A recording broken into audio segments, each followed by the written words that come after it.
Mesdames et messieurs, bonsoir.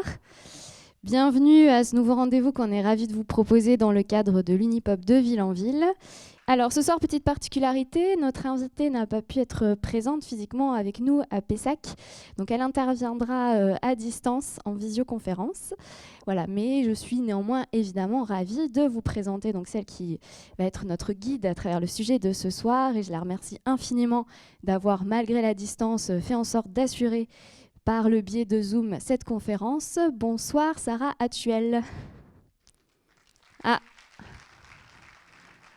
Sarah, nous n'avons pas le son. Bon, on a fait les tests, tout va fonctionner, vous inquiétez pas. Vous m'entendez apparemment, mais on ne vous entend pas. Donc le temps de régler ces petites choses, je vais vous présenter. Donc Sarah, vous êtes professeure en études cinématographiques et audiovisuelles à Montpellier 3, l'Université de Montpellier. Également présidente d'honneur de la Société française Shakespeare. Vous dirigez, co-dirigez plusieurs groupes de recherche, revues, publications. Vous travaillez notamment sur le thème de Shakespeare au cinéma, qui était votre sujet de thèse. Vous avez poursuivi la réflexion, et je vais en arriver à votre livre, mais je vais préciser aussi que vous avez signé d'autres ouvrages, notamment sur des séries télévisées américaines.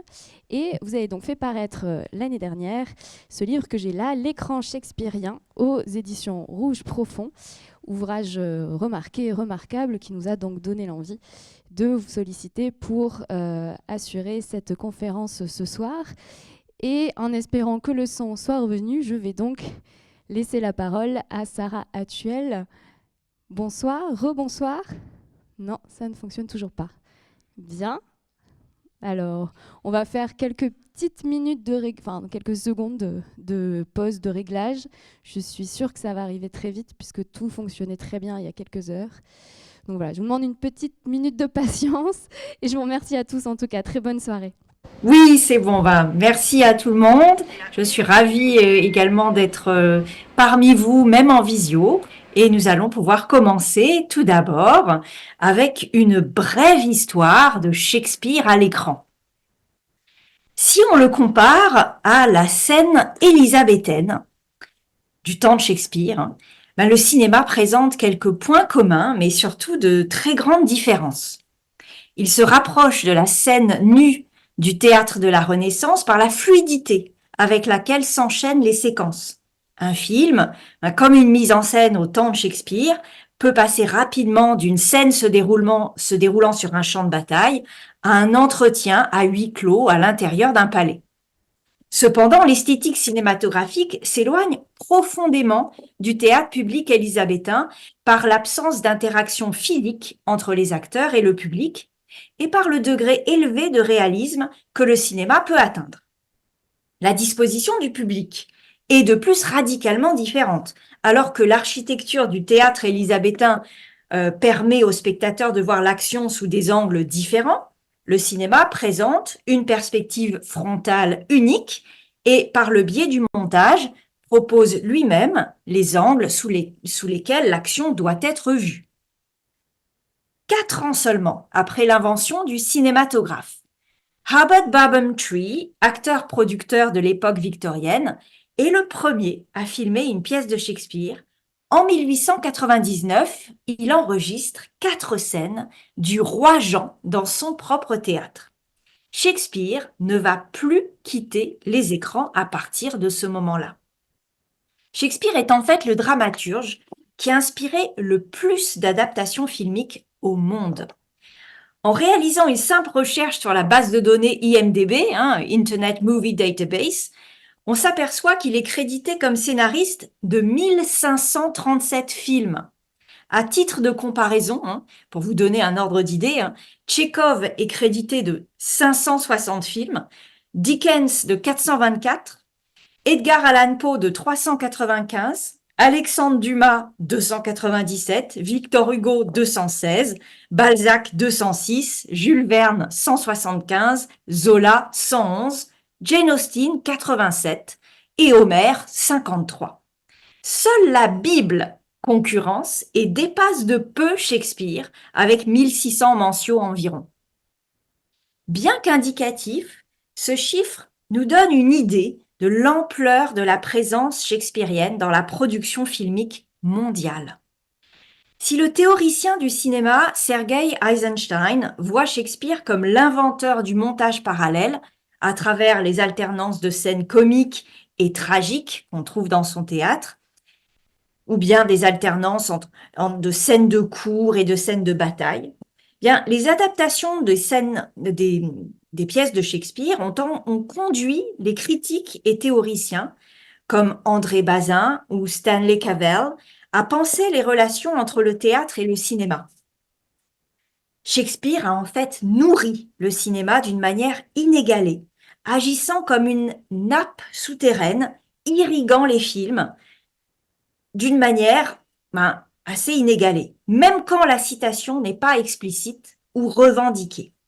Le cinéma n'a cessé de puiser dans les tragédies du pouvoir et de l'ambition, dans les épopées tardives, dans les épopées militaires, dans les comédies du remariage et de guerre des sexes, et dans les romances où le miracle de la réconciliation et des retrouvailles peut avoir lieu. Parler de Shakespeare à l'écran, c'est aborder différentes périodes du cinéma. Muet, début du parlant, période classique, période moderne et post-moderne, des films de studio ou des films indépendants, des films distribués mondialement ou beaucoup plus confidentiels, des films qui s'insèrent dans des genres marqués ou qui relèvent davantage du cinéma d'auteur. Shakespeare est en fait partout. Cela conduit aussi à explorer des stratégies d'adaptation et de réappropriation différentes. Celles qui reprennent le texte, suivent l'intrigue ou intègrent seulement quelques motifs des pièces, et des esthétiques variées aussi, du théâtre filmé jusqu'aux formes cinématographiques les plus spectaculaires et opératiques. La période du muet produit de très nombreuses adaptations cinématographiques de Shakespeare aux États-Unis comme en Europe. Plus de 400 films muets. Shakespeare muet, on peut se dire, mais quel oxymore, quel paradoxe.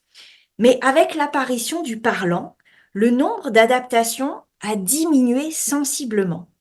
Paradoxalement, alors que cette technique du parlant donnait au réalisateur la possibilité de rendre justice à des pièces fondées sur le verbe, l'intérêt pour Shakespeare est allé en décroissant.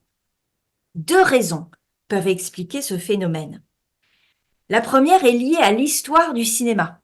À sa naissance, ce nouveau médium était en quête de légitimité. Pour les réalisateurs et les producteurs, filmer des interprétations théâtrales ou adapter des pièces était une manière de leur faire gagner leur lettre de noblesse. Au fur et à mesure que le cinéma prouvait qu'il était un art à part entière, capable de proposer des œuvres spécialement conçues pour lui, le besoin de filmer ou d'adapter du théâtre s'est moins fait sentir. La seconde raison réside dans le texte shakespearien lui-même. Avec le parlant, la question s'est posée de savoir si la langue élisabéthaine était faite pour le cinéma. La nature étrange des dialogues n'allait-elle pas nuire à la vraisemblance à laquelle aspire le cinéma? Le désir d'adaptation a été en fait inhibé par la peur d'une interaction malheureuse entre les mots de Shakespeare et le médium cinématographique.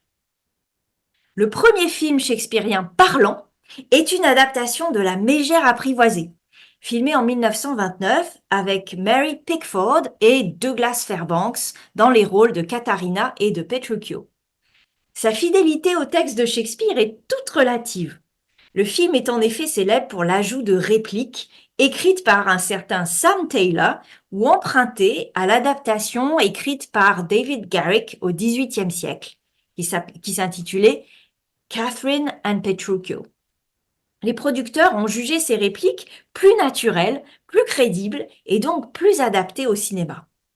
En 1935, Max Reinhardt et William Dittell proposent une version du Songe d'une nuit d'été, avec James Cagney dans le rôle de Bottom, Mickey Rooney dans celui de Puck et Olivia de Havilland dans celui de Hermia.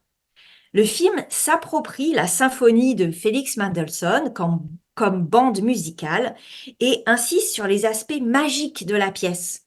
Les scènes de forêt contrastent avec les scènes de ville par des effets visuels vaporeux et oniriques.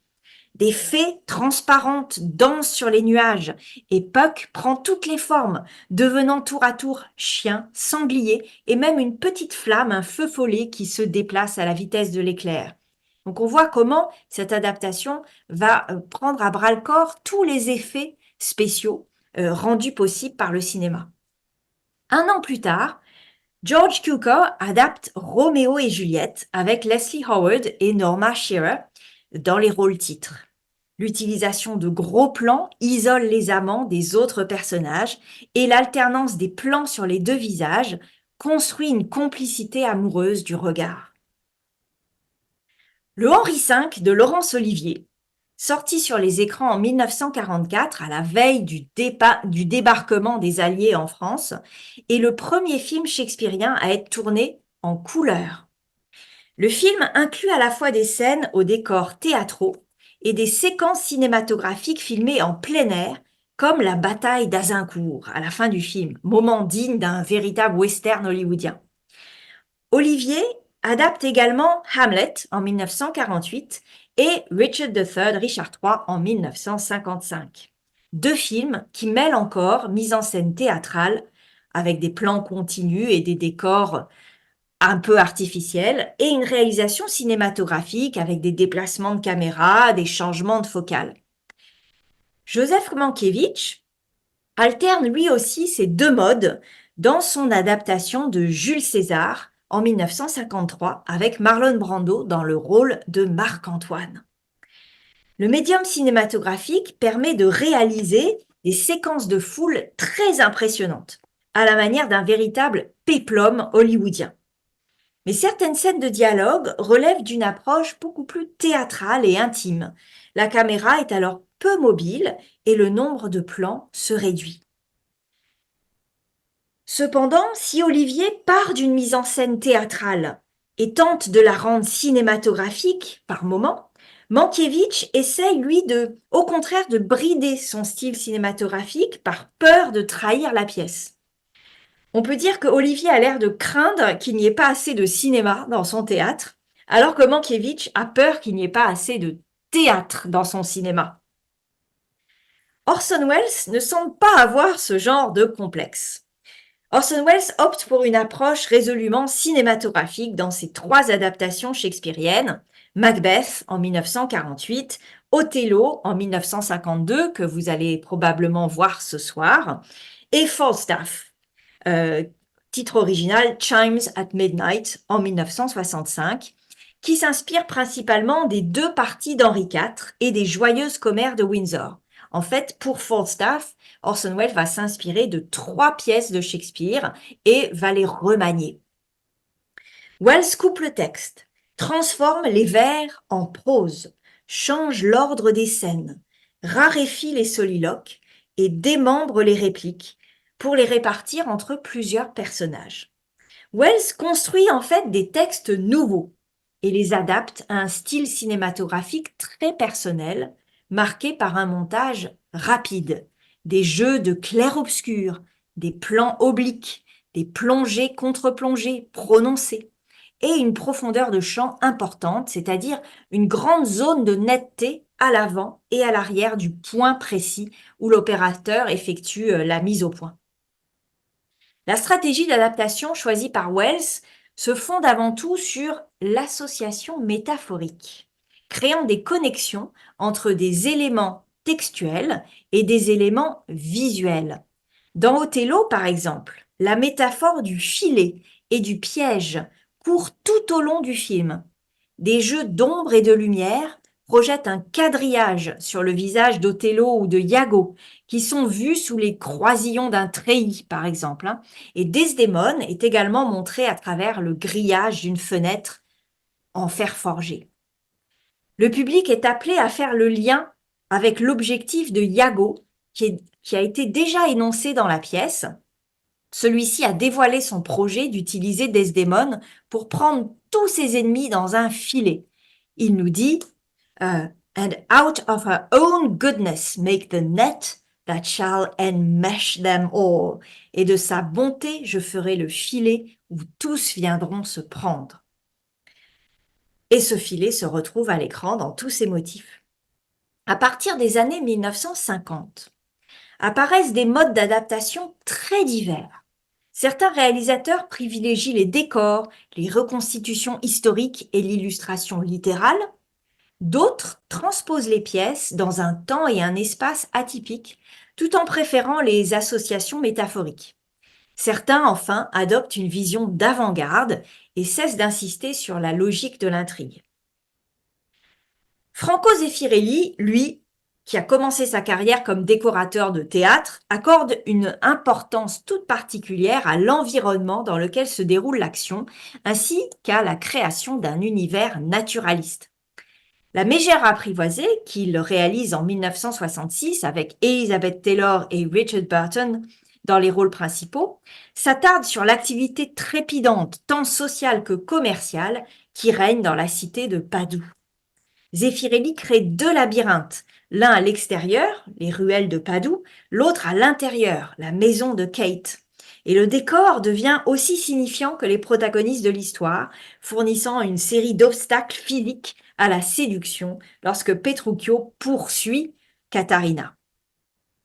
Dans Roméo et Juliette, 1968, toujours réalisé par Franco Zeffirelli, le réalisateur continue cette construction d'un monde réaliste et reconstitue la ville de Vérone à la Renaissance.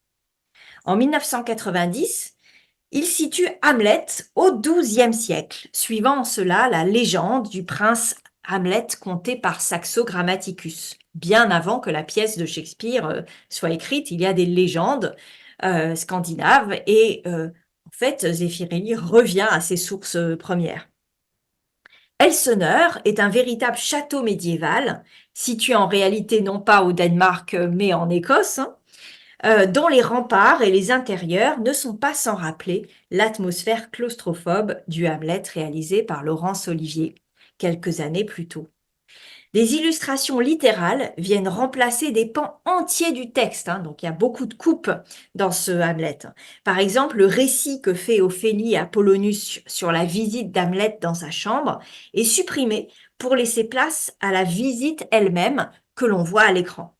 Dans ces trois adaptations, Zeffirelli privilégie donc l'illustration littérale et la suppression du texte. À la fin des années 1960, Peter Hall et Tony Richardson souhaitent s'éloigner des décors féeriques et réalistes. Dans Le Songe d'une nuit d'été de 1968, Peter Hall supprime les effets magiques et les paysages enchanteurs dont on avait l'habitude pour la pièce. Inspiré par le célèbre ouvrage de Jan Kott, Shakespeare notre contemporain, traduit du polonais en 1962, qui propose une lecture très noire du Songe d'été, il crée l'univers d'une forêt pleine de boue où s'enlisent les personnages. Quant à Tony Richardson, il s'inspire lui aussi d'une production théâtrale qu'il avait montée sur scène au théâtre Roundhouse à Londres pour adapter son Hamlet au cinéma en 1969. Et la grande originalité de cette adaptation réside dans le choix de rester dans le théâtre pour tourner le film. La caméra insiste non pas sur l'environnement, soit qui serait réaliste, mais sur le visage des personnages, scrutant leurs émotions et leurs réactions. L'acteur redevient le centre même de l'adaptation et non plus le décor que l'on oublie un peu. Cette recherche d'un décor austère et moins féerique se retrouve chez Peter Brook et Roman Polanski, qui situent leurs adaptations respectives dans une période lointaine, à la sortie de la préhistoire. Le Roi Lear de Peter Brook en 1969 présente un roi éminemment accablé et pathétique. Des métaphores visuelles courent tout au long du film. Les images floues et les fondus au noir, progressifs ou brutaux, reflètent à la fois l'absence de discernement chez Lear et l'énucléation de Gloucester. Dans son Macbeth, en 1971, Polanski compose un monde cruel et païen entre néolithique et Moyen-Âge, où dominent la terre, l'eau, le feu, la pierre, donc les éléments primordiaux. Ces éléments sont aussi à la base des films shakespeariens réalisés par Grigory Kozintsev, Hamlet en 1964 et Le Roi Lear en 1970. Les éléments naturels deviennent la source des métaphores et les techniques cinématographiques sont utilisées au service d'un combat idéologique pour la liberté d'expression. Avec le réalisateur Akira Kurosawa, Shakespeare est réécrit et adapté au contexte du Japon médiéval.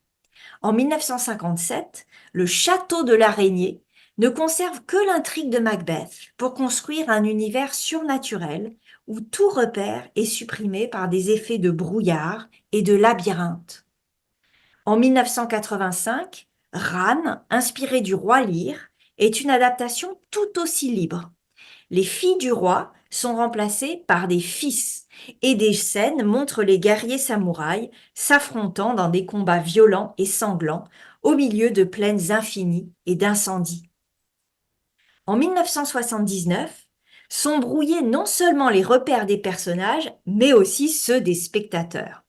La Tempête de Derek Jarman est une adaptation avant-gardiste qui cherche à redéfinir le cinéma. L'intrigue est rendue opaque, des images de documentaires se mêlent à celles de la fiction et l'île de Prospero devient une suite de chambres sombres dans une grande demeure.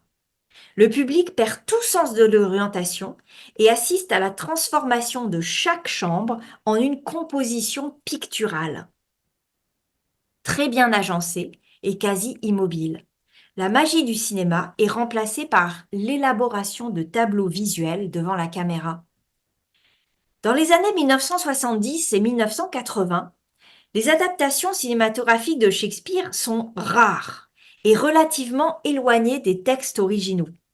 Placés dans les contextes russes et japonais, ou bien présentés comme des expériences d'avant-garde, les films témoignent d'une réécriture et d'une transposition très importante. Les adaptations plus traditionnelles sont alors réalisées dans le cadre d'un autre médium, pas celui du cinéma, mais de la télévision, pour lequel la BBC produira des adaptations filmées de l'ensemble du corpus shakespearien. Toutes les pièces dans les années 80 ont été filmées par la BBC et sont maintenant disponibles en DVD dans des boîtes comme The Shakespeare Collection. À la fin des années 1980, le réalisateur Kenneth Branagh vient à contre-courant de la tendance avant-gardiste.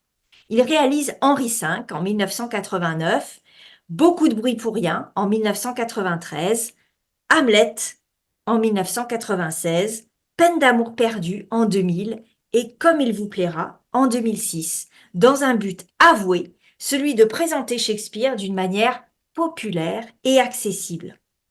Branagh, comme avant lui David Garrick ou Henry Irving au théâtre, souhaite montrer un Shakespeare qui puisse plaire au grand public. Et il adopte un style en adéquation, à savoir le réalisme hollywoodien. Il situe chaque film dans un genre cinématographique particulier. Alors, Henri V devient un film de guerre, inspiré par les réalisations portant sur la guerre du Vietnam. Beaucoup de bruit pour rien, que peut-être certains d'entre vous ont vu ce matin, est filmé en Toscane à la manière d'une comédie romantique, légère, pleine de soleil et d'entrain. Hamlet se transforme en fresque épique à suspense. Peine d'amour perdue explore le genre de la comédie musicale. Par ailleurs, Branagh exploite toutes les techniques offertes par le cinéma. Ces adaptations présentent un travail important de la caméra, des effets de montage, de fondu, de ralenti. De nombreux réalisateurs ont ensuite suivi Branagh dans cette voie hollywoodienne. Dans Othello, en 1995, le réalisateur Oliver Parker propose une reconstitution réaliste de Venise et Chypre. Il adopte un style littéral qui glisse vers le voyeurisme lorsque la transe épileptique du héros Othello donne lieu à une représentation fantasmatique. Des images explicites nous montrent alors Desdémone et Cassio en train de faire l'amour, soulevant la question de savoir si ce qui est montré à l'écran a véritablement eu lieu ou non. Desdémone est-elle infidèle ou pas? En 1996, Trevelyan ajoute lui aussi de nouvelles scènes qui ne figurent pas dans La Nuit des Rois, dont la plus notable est la séquence initiale du naufrage où les jumeaux se retrouvent séparés. La même année, Richard Loncraine propose une version de Richard III où les personnages évoluent dans un monde évoquant la montée du fascisme dans les années 1930. La centrale électrique désaffectée de Battersea à Londres est transformée en palais hitlérien et devient le théâtre d'un combat apocalyptique où Richard est envoyé en enfer, finissant avalé par les flammes d'une explosion. L'année 1996 est une année très prolifique pour le cinéma shakespearien, puisque Roméo plus Juliette de Baz Luhrmann, destiné avant tout au public adolescent américain, sort sur les écrans. Et il se situe, l'action est transposée dans une ville d'Amérique du Sud où règne la violence urbaine. L'action nous montre un certain Leonardo DiCaprio, avant qu'il ne devienne très célèbre, une star avec Titanic l'année suivante. Le style emprunte aux clips musicaux et se retrouve dans la saturation des couleurs, la brutalité du montage, la violence des zooms. Le film a recours à des effets cinématographiques extrêmement apparents et inclut de nombreuses références, par exemple au western italien d'Ennio Morricone, ou bien également au cinéma de Clint Eastwood et même de John Woo. En 1999, Michael Hoffman revient à un style plus traditionnel avec le son Juillet d'été. Cette version rappelle beaucoup le Beaucoup de bruit pour rien de Kenneth Branagh, à la fois par ses paysages, puisque le film a été également tourné en Toscane, la légèreté du ton adopté et la construction d'une période passée imaginaire. Parallèlement à cette vague de films shakespeariens suivant les canons hollywoodiens, des réalisateurs comme Peter Greenaway, Christine Edzard ou Adrian Noble prolongent la tendance avant-gardiste et expérimentale des années 70 et 80. En 1991, Greenaway réalise Prosperous Books, adaptation éminemment méta-cinématographique de La Tempête, où la densité des signes visuels prend le pas sur l'histoire racontée. Prospero, joué par John Gielgud, hérite de toutes les répliques. Il fait tout, on l'entend déclamer tous les dialogues du film jusqu'à la scène finale à peu près. Et il règne sur un monde très riche en références à la Renaissance italienne. Si Greenaway joue sur l'abondance picturale, Christine Edzard choisit de jouer la carte du minimalisme. Son adaptation de Comme il vous plaira en 1992 situe la pièce en milieu urbain à la fin du XXe siècle. La forêt d'Ardennes, dans la pièce, devient ici un terrain vague de banlieue où vivent les laissés-pour-compte de la société capitaliste. À mi-chemin entre la tendance hollywoodienne et la tendance avant-gardiste, on trouve Looking for Richard d'Al Pacino, qui sort en 1996, encore cette année 96, très prolifique. Et ce film, tout en souhaitant démocratiser Shakespeare par une approche pédagogique, propose aussi une adaptation résolument hors norme. Le film propose 3 choses à la fois. Une fiction qui ne se prive pas d'utiliser la palette des techniques cinématographiques pour conter le destin de Richard III, un témoignage sur la place de Shakespeare dans notre société et un documentaire sur le tournage même de cette fiction. Au début du XXIe siècle, des adaptations classiques ou plus originales se sont succédées. Hamlet de Michael Almereyda en 2000 avec Ethan Hawke, Titus de Julie Taymor en 2001 avec Anthony Hopkins, qui en fait cite un peu son rôle d'Hannibal le cannibale, puisque Titus est une pièce très gore, très violente, très cruelle. On trouve aussi The Children's Midsummer Night's Dream de Christine Edzard en 2001, où tous les rôles du Son Juillet d'été sont joués par des enfants. Plus récemment, on peut citer Ennemi juré, Coriolanus, où le titre a été changé en français pour faire oublier un petit peu les sources shakespeariennes, réalisé par Ralph Fiennes en 2011. Beaucoup de bruit pour rien de Joss Whedon, qui est le showrunner de Buffy contre les vampires, qui est aussi un éminent shakespearien, qui aime beaucoup Shakespeare, sorti en 2012, entièrement tourné en noir et blanc. Cymbeline de Michael Almerida en 2014 et encore une Macbeth de Justin Kurzel en 2015 avec Marion Cotillard. Film qui inscrit le flashback et le traumatisme au cœur de l'œuvre, puisque ici Macbeth est interprété comme un guerrier qui souffre d'un trauma, d'un traumatisme suite à des actes guerriers beaucoup trop violents. Encore aujourd'hui, les cinéastes ne cessent de jouer avec les ambiguïtés des pièces, en construisant à chaque fois un monde personnel et évocateur. Ces réalisateurs et réalisatrices perpétuent, enrichissent et renouvellent la tradition de la représentation shakespearienne. Les films brièvement mentionnés ne constituent qu'une infime partie de l'histoire de Shakespeare à l'écran, qui se décline aussi dans de nombreuses langues et cultures, notamment en Inde, avec les adaptations bollywoodiennes de Vishal Bhardwaj, comme Makboul, adapté de Macbeth en 2003, Omkara, adapté d'Othello en 2006, ou encore Hyder, adapté d'Hamlet en 2014. Passons maintenant à une seconde partie, quand Shakespeare s'échappe des films shakespeariens. Parce que Shakespeare peut aussi se retrouver approprié dans des films qui ne sont a priori pas shakespeariens. Les citations shakespeariennes ont notamment pris la forme d'extraits des pièces jouées par des comédiens à l'intérieur des films, reproduisant ainsi les mises en abîme au cœur des textes shakespeariens. Le procédé de la pièce dans la pièce, c'est-à-dire voir une pièce shakespearienne jouée dans un film, est apparu très tôt au XXe siècle et s'est répandu dans pratiquement tous les pays et dans tous les genres filmiques, dans des dessins animés, des films d'horreur, des mélodrames, des comédies musicales, des films de science-fiction, des westerns, des films pour adolescents, même des films porno. On joue du Shakespeare à l'intérieur de ces films. On peut même parler d'un genre de la pièce shakespearienne dans le film à part entière, où la présence de Shakespeare peut être plus ou moins importante, explicite ou implicite.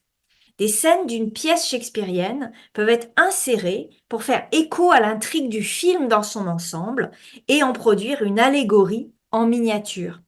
Les personnages principaux répètent alors dans la vraie vie l'histoire qu'ils jouent ou qu'ils voient en représentation. Les scènes de répétition dans le film héritent d'une longue tradition cinématographique où l'on voit des spectacles en train de se monter.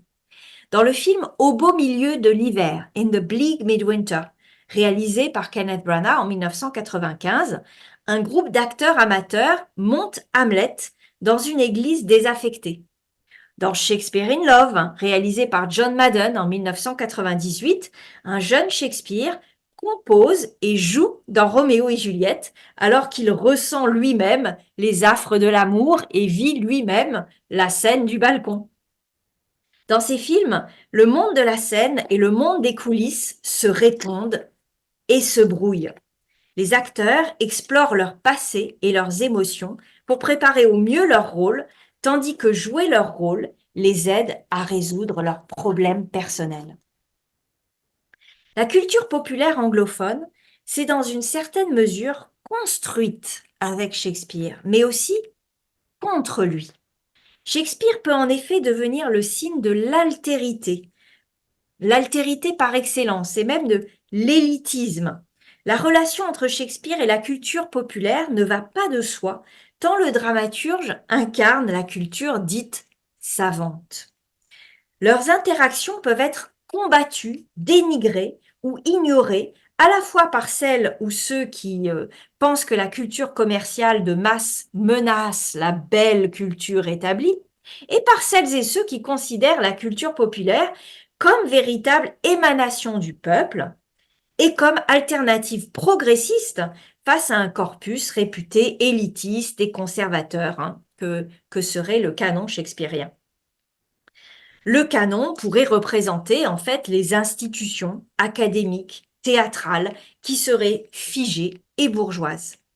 Les appropriations populaires de Shakespeare sont sujettes à controverse précisément parce qu'elles étendent de manière quasi carnavalesque le domaine de ce qui peut être considéré comme shakespearien. Mais ces appropriations populaires au cinéma peuvent aussi contribuer à révéler que la notion d'un Shakespeare soi-disant vrai et original est culturellement construite. Peut-être qu'il n'y a pas un vrai Shakespeare. Un Shakespeare original est toujours en construction. Les interactions entre Shakespeare et les fictions populaires doivent être étudiées en contexte, car il n'y a pas de règles préétablies. Shakespeare peut être vu comme un agent de conservatisme dans ses fictions, ou bien de résistance à l'idéologie dominante. Par exemple, à la fin de Au beau milieu de l'hiver, Joe choisit de jouer dans la petite production théâtrale d'Hamlet plutôt que d'apparaître dans un film de science-fiction hollywoodien. Shakespeare est ici présenté comme ce qui s'oppose au cinéma commercial de genre, comme ce qui nourrit l'âme d'un acteur plutôt que son porte-monnaie. Mais d'autres films peuvent mettre en scène des tensions beaucoup plus complexes entre Shakespeare et le cinéma de genre. Dans Last Action Hero de John McTiernan en 1999, un jeune garçon étudie en classe le film Hamlet de Laurence Olivier et se met à imaginer une réécriture filmique de la pièce où le prince Hamlet, joué par Arnold Schwarzenegger, massacre tous ses ennemis comme dans un film d'action. La séquence parodie le film de Laurence Olivier et met l'accent sur l'ennui et la britannicité élitiste et verbeuse que Laurence Olivier représente, mais le film révèle aussi les excès des blockbusters américains, tout en effets pyrotechniques et sans crédibilité scénaristique. En creux, la séquence parodique véhicule l'idée que les pièces de Shakespeare pourraient être plus accessibles si elles étaient jouées en s'inscrivant dans des traditions et des genres populaires, ce qu'ont fait plusieurs réalisateurs dans les années 90, on l'a vu. Toute inclusion filmique de Shakespeare sous-tend une politique de la représentation, notamment une politique identitaire, offrant une réflexion sur la construction de la nation britannique ou américaine, du genre masculin-féminin dans notre culture contemporaine. Ainsi, les extraits des pièces historiques ont servi soit à exprimer des sentiments de nationalisme décomplexé et de patriotisme moralisateur, soit au contraire à ridiculiser ces derniers. Les pièces dans le film ont pu également mettre au jour le programme idéologique des pièces shakespeariennes elles-mêmes. Dans le court-métrage italien Cosa sono le nuvole, qu'est-ce que c'est que les nuages, réalisé par Pier Paolo Pasolini en 1967, eh bien, le réalisateur transforme Othello en une pièce jouée par des acteurs déguisés en pantins, dont les ficelles sont tirées par un marionnettiste. Et atterré par le tour que prend l'intrigue, c'est-à-dire Othello en train d'assassiner sa femme qu'il croit infidèle, le public, d'origine populaire et ouvrière, commence à se lever et à essayer de changer le cours de l'histoire. Ils envahissent la scène et ils mettent hors d'état de nuire Iago et Othello.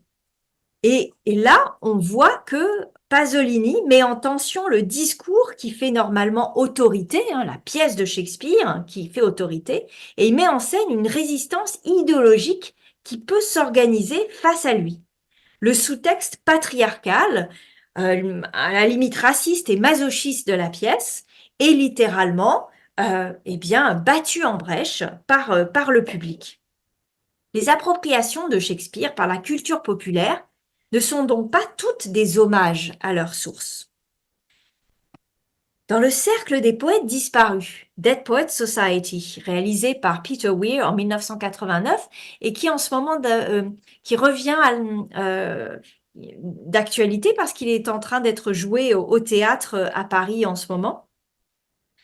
Le personnage John Keating, joué par Robin Williams, commence son enseignement de Shakespeare en mimant un acteur de théâtre britannique explicitement homosexuel, puis offre à ses élèves l'imitation ultra virile d'acteurs de cinéma américains. D'abord Marlon Brando en Marc-Antoine, puis John Wayne en Macbeth imaginaire. John Wayne n'a jamais joué Macbeth, hein. Et l'imitation de Macbeth par Robin Williams, qui imite John Wayne jouant Macbeth, devient vite une parodie du mâle hétérosexuel américain. Voyons cette petite séquence.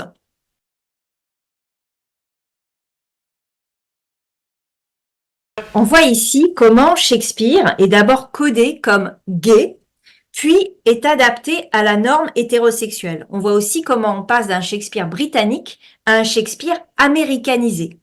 Mais cette adaptation encourage paradoxalement les élèves à aimer le Shakespeare classique. Neil, l'un des élèves de Keating, finit par jouer Puck dans Le 100 juillet d'été de manière très traditionnelle et à travers une série de chants contre chants semble adresser la tirade de fin à son père et comme s'il voulait avoir son approbation. Après la représentation, le père de Neil n'est absolument pas convaincu et lui annonce qu'il sera envoyé dans une école militaire pour y être formé comme médecin. De désespoir, apprenant qu'il ne pourra pas poursuivre sa carrière d'acteur, Neil se suicide. Mais la scène de confrontation entre le père et le fils, par Shakespeare interposé en fait, peut se lire comme une incapacité de Neil à faire son coming out et établit un lien entre l'identité homosexuelle et le fait de jouer Shakespeare. Dans ce cas particulier, le fait de jouer le personnage féerique de Puck, puisque fairy en anglais veut dire aussi homo. Si pour la majorité de la population, Shakespeare continue à exister et à influencer la production culturelle, c'est surtout maintenant de manière fragmentée, dans les jeux vidéo, les dessins animés, les blockbusters, les séries télé et les créations des fans, qui convoquent des références culturelles multiples. Shakespeare est semé, dispersé, emprunté, mêlé à d'autres allusions et emporté vers de nouveaux horizons dans un mouvement centrifuge. En fait, il faut maintenant moins partir d'un texte pour étudier ce qu'il devient dans des adaptations cinématographiques classiques, mais partir aussi des fictions audiovisuelles a priori non shakespeariennes et analyser ce que les motifs shakespeariens font aux productions cinématographiques et ce qu'en retour les films ou les séries font à Shakespeare. Les motifs shakespeariens circulent à l'intérieur des fictions, entre les fictions et entre les médias. Théâtre, cinéma, télévision et même maintenant écran d'ordinateur. Shakespeare n'est plus seulement adapté à l'écran, il s'immisce de façon subtile dans un nombre considérable de productions audiovisuelles, là où on ne l'attend pas ou plus. La citation transforme à la fois l'œuvre citée et l'œuvre qui cite. Elle crée des disjonctions dans la trame du texte qui absorbe et incorpore ce fragment qui va être altéré à son tour. Au-delà d'un Shakespeare à l'écran, émerge maintenant la notion d'écran shakespearien. Il existe un très large spectre de présence shakespearienne dans les séries télévisées, allant de l'emprunt de l'intrigue, comme dans Sons of Anarchy, la série des bikers qui s'inspire énormément d'Hamlet, de Empire ou Boss, qui s'inspire énormément de séries, pièces comme Le Roi Lear ou Macbeth, et une série comme Lost, où on reprend tous les motifs et toutes les intrigues des romances tardives shakespeariennes. On trouve aussi des citations de quelques répliques. On le trouve dans Star Trek, dans Buffy contre les vampires, dans Person of Interest ou encore dans Westworld, en passant par l'appropriation de personnages, que ce soit dans House of Cards, ou bien de Game of Thrones aussi, d'effets de langage et de procédés théâtraux comme l'aparté notamment dans House of Cards. On peut avancer quelques hypothèses pour expliquer l'attirance des séries pour Shakespeare. Tout d'abord, comme les plus grandes séries contemporaines qui brouillent les catégories du bien et du mal, Shakespeare vient poser un regard englobant et ambivalent sur ses protagonistes. Les héros sympathiques, dans Shakespeare, peuvent se révéler d'odieux criminels de guerre, tandis que les plus grands scélérats peuvent nous faire comprendre leurs desseins et acquérir une profondeur exceptionnelle. Parce que les séries se déploient sur le long terme et installent la fiction au cœur de notre réalité quotidienne, Shakespeare y apparaît souvent pour parler de tension entre illusion et réalité. Il est aussi là pour accompagner des processus d'humanisation. Des machines ou des androïdes acquièrent progressivement une conscience en lisant, jouant ou citant les pièces de Shakespeare. C'est particulièrement le cas dans les séries Star Trek, Person of Interest ou Westworld. Prenons justement l'exemple de la série Westworld, qui a été diffusée sur HBO de 2016 à 2022 et qui se déroule dans un parc d'attractions futuriste nommé Westworld et qui réactive la convention shakespearienne de voir le monde comme une scène de théâtre. Et le parc Westworld qui devient cette scène de théâtre, comme le globe shakespearien. Le parc recrée l'univers du Far West avec des androïdes acteurs qui sont réinitialisés à la fin de chaque journée. Les visiteurs peuvent faire ce qu'ils veulent dans le parc. Ils peuvent frapper, violer, tuer les androïdes sans aucune conséquence. Mais à la suite d'une mise à jour du programme des robots, les dirigeants du parc doivent faire face à plusieurs bugs dans le comportement de ces robots. Les androïdes deviendraient-ils conscients d'eux-mêmes? L'un des propos de la série va être de montrer que la répétition des mêmes gestes, des mêmes paroles, des mêmes situations narratives finit par être source de changement, de la micro-variation au bouleversement émancipateur, dans une mise en abîme de l'écriture sérielle elle-même. L'écriture sérielle, c'est l'idée de répétition en variation, ça se répète et à un moment, tout change. Les robots sont régulièrement reprogrammés pour jouer d'autres rôles dans le parc, mais les anciens scripts qu'ils avaient appris peuvent réapparaître, tels des palimpsestes, des anciens textes qui ne s'effaceraient pas facilement et créeraient des couches de mémoire propices à l'élaboration d'une identité complexe. La série évoque ainsi la spectralité des rôles antérieurs que les acteurs de théâtre ou de cinéma convoquent à chaque fois qu'ils jouent un nouveau personnage.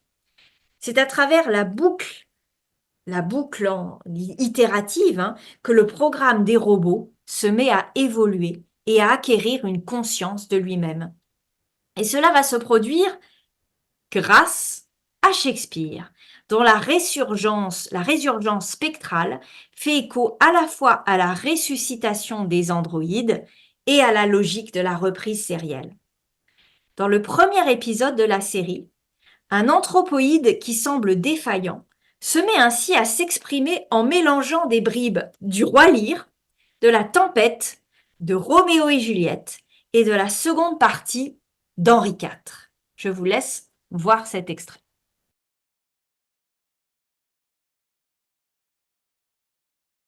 On l'a vu, les techniciens sont d'abord décontenancés. Ils sentent bien que le ton a changé, que le niveau de langue est différent, qu'ils sont en présence d'un discours aussi étrange qu'étranger. En cela, ils sont les reflets des spectateurs qui comprennent qu'une œuvre littéraire est en train d'être citée, sans pour autant savoir de laquelle il s'agit. Si la citation du Roi Lear est sans doute aisément reconnaissable par un public anglophone, la réplique tirée d'Henri IV est quant à elle plus difficilement repérable. Les techniciens du labo sont donc dans un premier temps prêts à admettre que l'androïde ne fait qu'improviser. Et ça, c'est une réplique qui ne manquera pas de faire sourire celles et ceux qui ont déjà reconnu des textes canoniques. Ce n'est pas une improvisation, c'est du Shakespeare. Paradoxalement, l'émancipation des robots coïncide avec la déclamation de dialogues déjà écrits. C'est à travers Shakespeare que les anthropoïdes prennent conscience d'eux-mêmes et enclenchent le cycle de violence de la série. Ils montrent qu'ils peuvent aller au-delà de leur programme d'origine en s'exprimant avec une voix shakespearienne. Et c'est le créateur des robots, Robert Ford, joué par l'acteur très shakespearien Anthony Hopkins, qui finit par reconnaître l'origine des paroles, ces paroles décousues, et qui s'exclame Shakespeare. Il met ainsi en relief le parcours que peut emprunter un spectateur ou une spectatrice depuis cette impression que quelque chose détonne jusqu'à la reconnaissance qu'il y a citation et jusqu'à même l'identification éventuelle de ce texte. L'intertextualité peut ainsi engendrer des moments déconcertants qui nous demandent de nous interroger sur ce que nous percevons, puisqu'à des dialogues déjà en anglais s'ajoutent des bribes dans un anglais du XVIe siècle qui sonneront autrement. Shakespeare fait partie de notre présent tout en étant étranger à notre époque, engendrant ainsi des effets de dissonance et de passerelle entre les temporalités. Ainsi, la phrase by most mechanical and dirty hand qu'on entend dans Henri IV est prononcée, et dans la pièce d'Henri IV, elle est prononcée par Pistol, qui annonce à Falstaff que sa maîtresse a été jetée en prison par une main rustre et sale. Mechanical venait à l'époque qualifier ce qui relevait du travail manuel, du grec mechanikos, inventif, ingénieux. Eh bien, dans ce nouveau contexte, il y a un tout autre sens qui apparaît pour mechanical, puisque on entend avec mechanical l'idée de robot, d'anthropoïde, conscient d'être un être mécanique contrôlé par un créateur mécanicien dans une fiction scriptée, jouée, mise en scène. Si une œuvre peut entretenir avec une pièce de Shakespeare un rapport de type source, d'autres objets filmiques sont par conséquent liés à Shakespeare par des liens de type mer, M-E-R, selon l'expression de Stanley Cavell. Ce dernier considère en effet le texte shakespearien comme une mer d'où diverses choses, des trésors, des cadavres, des coquillages, des algues plus ou moins à volonté, ont été tirés pour être entassés sur les plages du divertissement populaire. Là, je cite Cavell. Dans cette perspective, les motifs circulent entre les œuvres, entre les médias, de manière dynamique, non hiérarchisée, avec des jeux infinis et instables de parcours, de direction hétérogène, de fragmentation, de présence spectrale et de rétro-influence. Les phénomènes de reprise impliquent ainsi autant des réécritures inventives qui rétroagissent sur notre vision des pièces que des circulations intermédiales. Des allusions à des films peuvent se retrouver dans des séries viennent faire écho à des films, des vidéos de fans postées sur YouTube déconstruisent films et séries à travers des critiques en actes. Ces phénomènes contribuent à un brouillage des frontières entre culture dite savante et culture dite populaire, entre culture canonique et culture participative. Le concept d'adaptation ne rend ainsi plus totalement compte de la fragmentation et de l'évanescence de Shakespeare, de sa présence-absence au sein d'objets culturels hétéroclites qui peuvent le faire exister sans nécessairement le citer. Cette nouvelle présence-absence de Shakespeare au sein de la culture populaire contemporaine globalisée demande à être étudiée pour éclairer la diversité des objets actuels qui empruntent à Shakespeare et montrer l'influence considérable du dramaturge sur la création audiovisuelle contemporaine.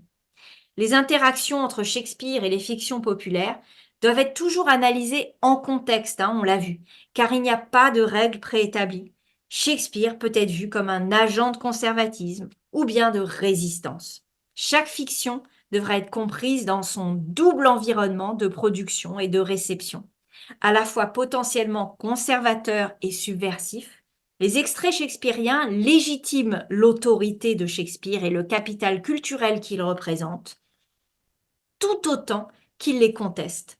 Ils peuvent faire partie d'une stratégie nostalgique visant à préserver une culture élitiste et des valeurs classiques, ou bien ils peuvent se présenter comme des actes audacieux de déconstruction, remettant en question nos conceptions en matière de propriété artistique, notamment qui se nourrit de l'idée de cette idée qu'on a de l'auteur, hein.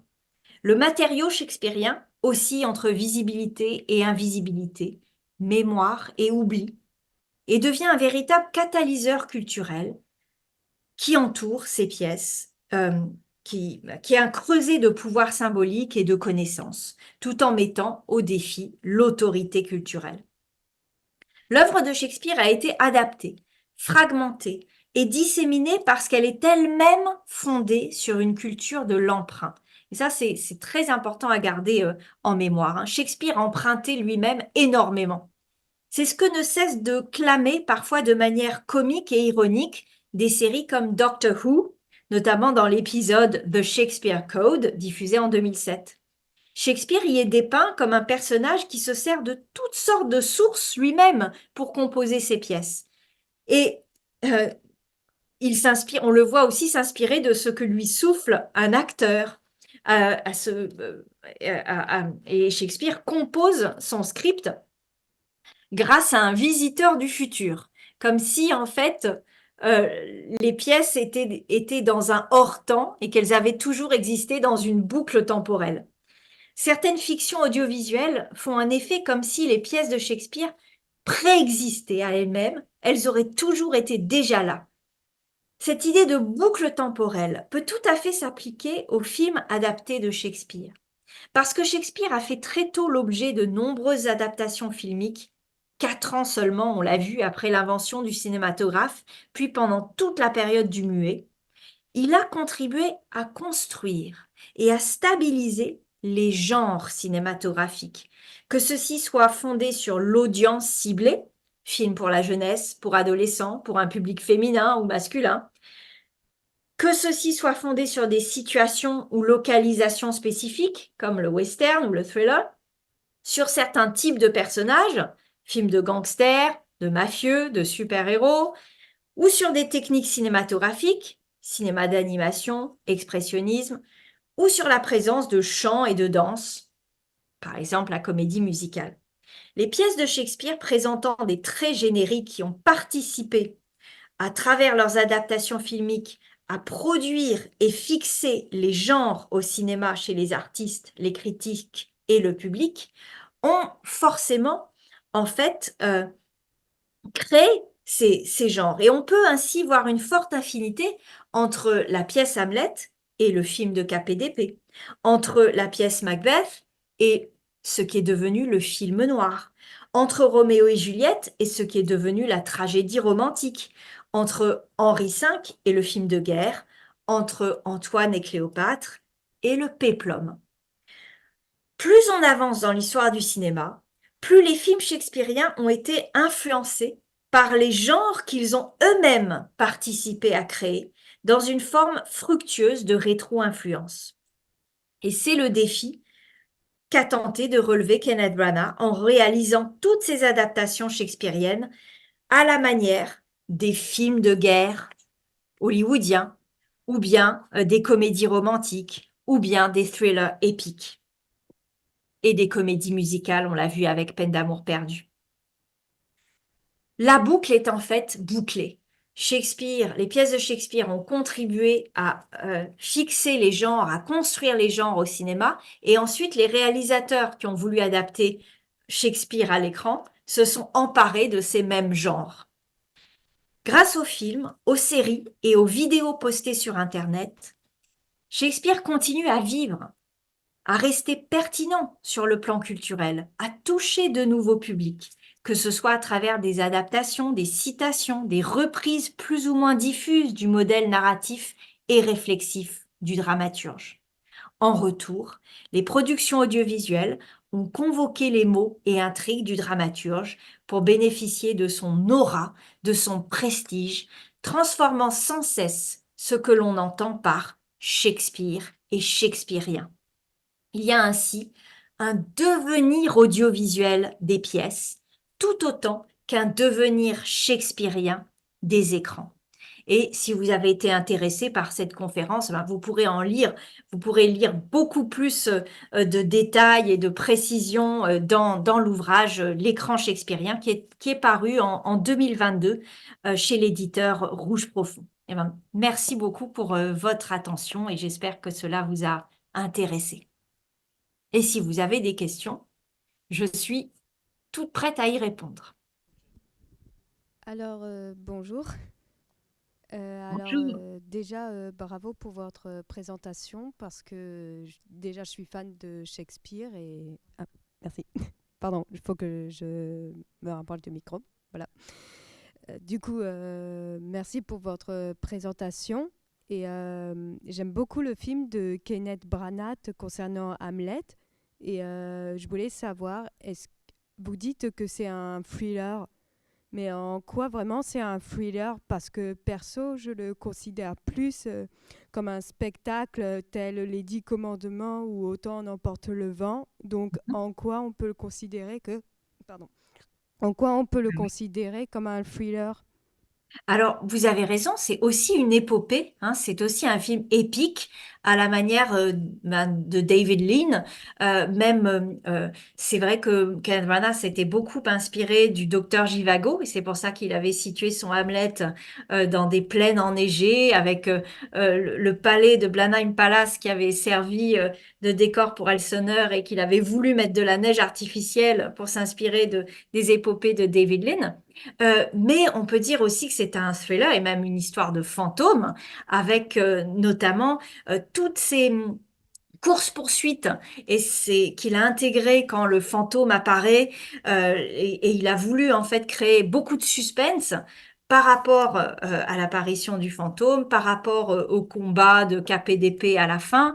En fait, Branagh s'est beaucoup inspiré des genres cinématographiques que ce soit le thriller ou l'épopée, hein. Donc, vous avez tout à fait raison. Mais en fait, Hamlet est tellement long, c'est 4 heures de film, avec même un entracte qui reproduit effectivement des films comme Autant emporte le vent ou Cléopâtre de Mankiewicz. Il y a un film qui a besoin d'un entracte, ça s'était pas beaucoup vu depuis longtemps, hein, quand Branagh sort son Hamlet en 96. Mais il a voulu également que ce soit presque un film d'horreur, un film de fantôme, un film un thriller. Et tout cela à la fois, Hamlet. Mais c'est un film tellement incroyable. C'est tous les genres à la fois. On pourrait dire que c'est une tragédie romantique aussi, ce film.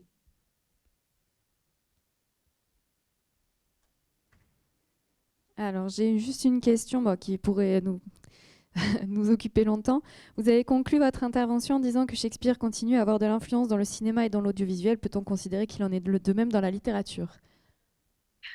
Oui, il y a beaucoup de romans qui paraissent chaque année influencés par Macbeth, Hamlet, qui sont des réécritures des pièces, des réécritures du Roi Lear aussi. Il y a beaucoup de romans qui s'inspirent des pièces de Shakespeare.